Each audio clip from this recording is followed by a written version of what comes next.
Assalamu alaikum wa rahmatullahi wa barakatuh. Soy Adib del canal Islam y Humanismo. Voy a hablarles de la contribución del Islam y la civilización musulmana a la ciencia y la humanidad. Voy a empezar aclarando que no hay ningún otro libro sagrado que invite a pensar, razonar, meditar, escuchar, aprender como el Corán. No hay otro libro.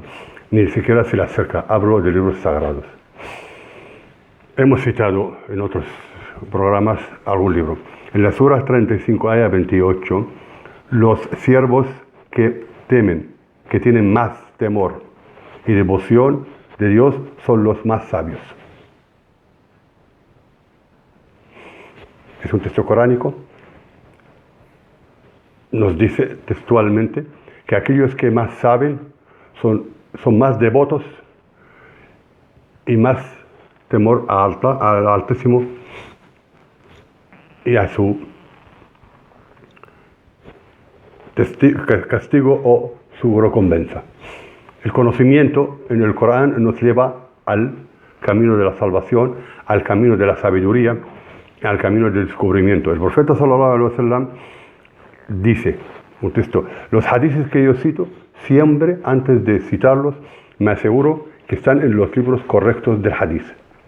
Los que no conocen lo que quiero decir, digo, los dichos y órdenes del profeta, la paz de Allah sea con él, están documentados en varios libros, los correctos, los auténticos y los opuestos. Voy a los auténticos. En un futuro programa explicaremos qué significa o cómo nos llegó los hadices a nosotros. El profeta dice que quien sigue un camino hacia la sabiduría, Allah le procura un camino hacia el paraíso. El aprender, el conocer, es un camino de salvación, porque el conocimiento es luz y la ignorancia es oscuridad. Hay otro dicho del profeta: el favor del sabio respecto al ignorante es como la noche con luna llena y la noche oscura. Y otro dicho muy importante, que los sabios son herederos de los profetas. Este empuje de conocimiento, de ánimo para que aprendan, el Islam logró, a partir del siglo VIII, en la sociedad, que hay mucha contribución de empresarios, de notables, de gobernadores, para apoyar la ciencia. Había medios económicos, había capacidad de enseñanza, de forma tal que en cada ciudad grande del mundo musulmán había una gran mezquita, tenía habitaciones para los alumnos que venían de fuera de la ciudad para habitar en ella y tenían garantizada su comida y su bienestar para que puedan aprender. Eso creció de tal manera que empezó a extenderse el conocimiento, leer y escribir en el mundo musulmán. A partir del siglo VIII era lo normal a lo largo de la historia, porque había medios y los comerciantes, los gobernadores financiaban escuelas y mezquitas como un camino para acercarse al Altísimo, como un camino de salvación. Todo esto contribuyó a que haya genios enciclopédicos muy conocidos, como Avicena, Ibn Majid, Omar al-Khayyam, Ibn Tabit, genio en álgebra y geometría. Omar al-Khayyam, que hemos sacado, es el gran matemático. Y el gran Ibn Arabi, el gran místico andaluz, es uno de los más importantes de la mística a nivel mundial. Nació en Murcia y murió en Damasco. Entre otros muchos también, Averroes, el Kindi, muchos sabios del Islam. En el siglo VIII, Harun al-Rashid, el califa abbasí, mandó a fundar una fábrica de papel. El papel vino de China como un elemento de lujo y se convirtió en Bagdad y en el mundo musulmán como un elemento de consumo diario. Empiezan a escribirse los libros. El Harun al-Rashid creó la escuela de traductores. Traducía la ciencia del griego al árabe la ciencia humana fue traducida al árabe en Bagdad. Inauguró fábrica de papel, escuela de traductores, observatorio astrológico en las montes de Damasco, de Qasión, al lado de Damasco. Fundó la Casa de la Sabiduría, con 1 millón de libros. En cualquier ciudad del mundo musulmán, que haya 8 o 20 bibliotecas era lo normal. Y al final, importó también un hadiz muy importante. El profeta dice, Allah creó la enfermedad y cada enfermedad tiene su solución, su medicina.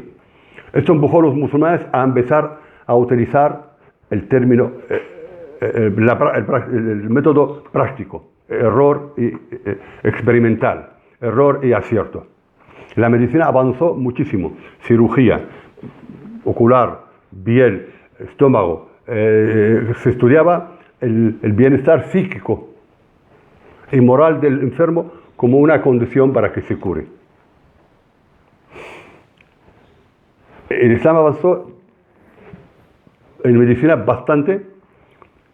Estamos hablando del siglo VIII, IX. Vamos al siglo XIII. Inocencio III, en el Concilio de Letrán, se dictamina bajo pena de excomunión que ningún médico puede curar a ningún enfermo si ese enfermo previamente no se había confesado.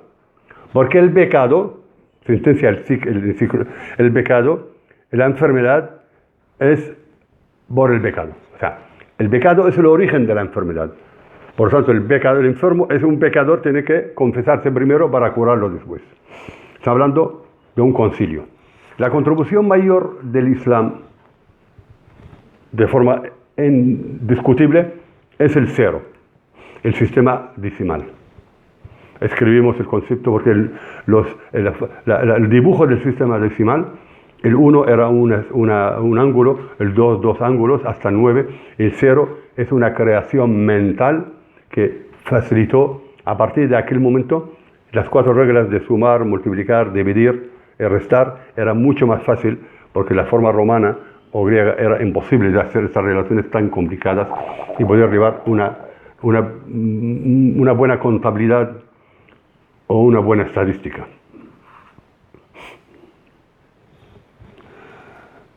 Al final voy a aconsejarles un libro que se llama Promesas del Islam, de Roger Garaudy, filósofo político francés. Tiene un libro magnífico sobre ese tema. Hay muchos más documentación accesible en internet, pero aquí lo que quería es dejar claro que el Islam, desde su pureza, desde el Corán y la tradición, empuja al conocimiento. Otra cosa, que cuando viene una época de oscuridad sobre el mundo musulmán, dividido, atrasado, por motivos varios que no vienen al caso, de forma tal que no podemos asociar la realidad de muchos países musulmanes con el Islam. Voy a dar 4 ejemplos. Malasia es un país bastante avanzado, Indonesia, Turquía. El Islam, en su pureza, es camino de conocimiento, de humildad y de contribución a la ciencia humana. Me despido atentamente y muchas gracias.